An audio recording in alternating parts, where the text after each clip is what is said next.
Hello everyone, I am Saveri and today in this video we are going to talk about PMC scam और Punjab Maharashtra corporative bank scam.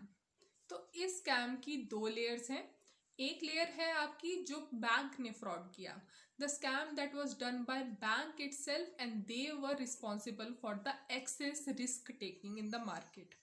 The second layer comes from the loan taker, जिसने loan लिया उसने उस पैसे का क्या लिया, क्या उसकी इन्वेस्टमेंट बहुत ज़्यादा रिस्क वाली थी? जी हाँ, जिसको उन्होंने लोन दिया उन्होंने बहुत ज़्यादा रिस्क लिया और वो पैसे रीपे नहीं कर पाए।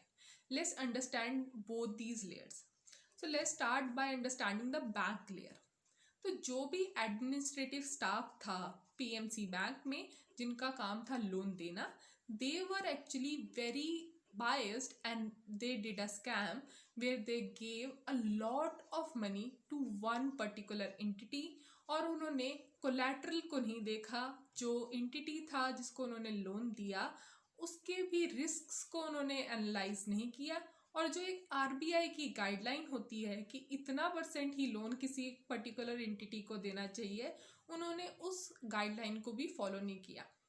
Now how did RBI was not able to find out this particular scam? So bank authorities ने क्या किया? Just to hide the fact that they have given a lot of money to one particular entity, they created a lot of fraudulent accounts. About 20,000 accounts were made just to hide few bank accounts जहाँ पे उन्होंने एक particular entity को बहुत ज़्यादा sum of amount loan का दिया हुआ था। This particular loan was in thousands of crores. Imagine that loan, the amount of wastage that this loan has created. Let's talk about the second layer. Second layer is coming from the loan taker. And who is this one entity जिसके बारे में मैं बार बार बात कर रही हूँ? This is HDIL. So HDIL is a real estate investor जो कि स्लम एरिया के ज़्यादातर रीडेवलपमेंट करता है। Now this particular entity also gave a lot of bribe and manipulated the bank so that they could get a lot of loan, और उस पैसे से उन्होंने बहुत ज़्यादा रिस्की इन्वेस्टमेंट करी जिसको वो आरबीआई से उन्होंने छुपा लिया ताकि वो पकड़े नहीं जाए अपने इनिशियल स्टेप्स में, and they were responsible for this huge scam. Now what does it has to do with the economy? Once the news of HDIL was in the market, सबको ये पता चल गया कि जो PMC स्कैम है वो एक बहुत बड़ा स्कैम है, और जिन लोगों के पैसे उस अकाउंट में थे, उस बैंक के साथ थे, वो घबरा गए। Now imagine if I tell you today कि एक र्यूमर है मार्केट में कि प्याज के दाम बढ़ जाएंगे। Everybody would go to the market and buy a lot of onions.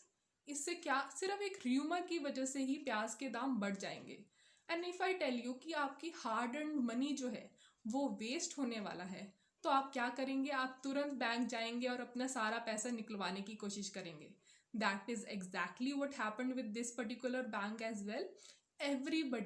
every creditor went to the bank and started taking out their money, and this led to a bank run situation or bankruptcy.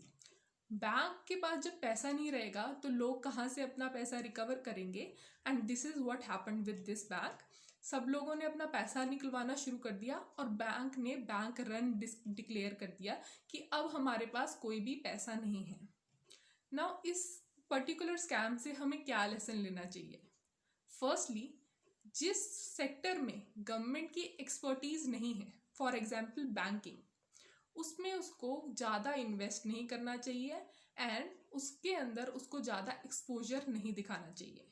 इससे होता क्या है, हमने अपनी economy में देखा है कि जो एनपीएज हैं, नॉन परफॉर्मिंग एसेट्स हैं इंडियन बैंक्स के पास, they are very huge.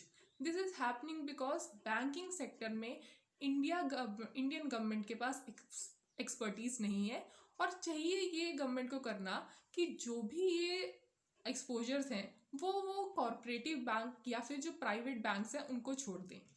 Secondly, Indian government के पास जो भी विजिलेंट अथॉरिटी है, फॉर एग्जांपल आरबीआई, उससे ये बैंक्स जो हैं बहुत सारे लूपहोल्स ढूंढ रहे हैं और छुपा पा रहे हैं। तो इससे ये स्टेप लेना चाहिए कि जो नंबर ऑफ बैंक्स हैं वो रिड्यूस कर देने चाहिए, सो दैट आरबीआई का जो वर्कलोड है वो कम हो जाए and they would be able to be a very good vigilant authority just अगर नंबर कम कर दिए जाए।